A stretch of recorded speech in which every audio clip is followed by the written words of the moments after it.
ये जो डिसीजन है क्रीमी लेयर का, इसमें सामाजिक बिंदु मैंने स्पष्ट कर दिया। और क्रीमी लेयर है, इसका मतलब है कि ये धनवान हो गए हैं ये वर्ग। तो धनवान हो गए हैं तो धनवान का मैं राष्ट्र की संपत्ति का ब्यौरा देना चाहता हूँ। राष्ट्र की जो संपत्ति है उसमें शेड्यूल कास्ट के पास सिर्फ 2% है और ट्राइब के पास सिर्फ 1% है और ओबीसी के पास सिर्फ 8% है। तो क्या इनका स्टेटस क्रीमी लेयर यानी आर्थिक मजबूत हो गया है क्या?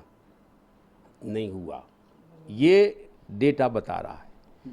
यही नहीं, वर्गीकरण जो शब्द आता है, वर्गीकरण, पहले तो ये है कि वर्गीकरण राज्यों को अधिकार दे दिया है कि राज्य सब कास्ट का कर सकते हैं, उप वर्गीकरण कर सकते हैं जाति में जाति।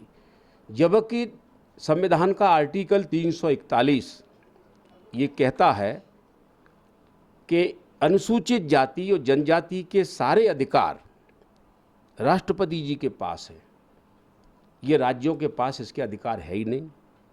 तो पहले तो जो संविधान के अनुरूप फैसला होना चाहिए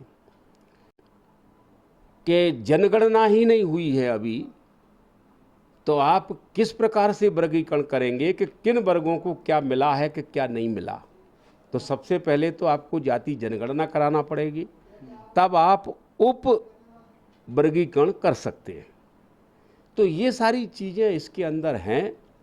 तो मैं ऐसा मानता हूं कि ये चर्चा का विषय है कि संविधान के अनुरूप फैसला हो।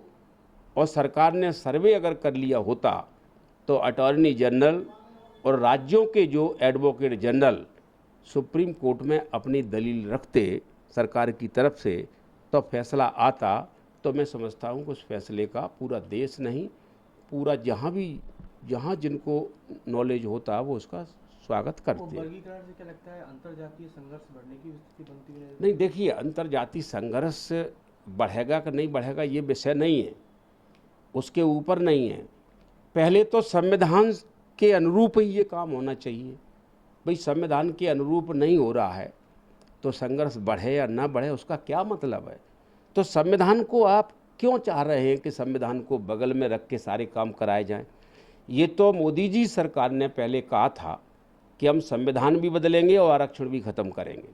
तो ये आरक्षण खत्म करने का पहल है, ये मोदी जी की।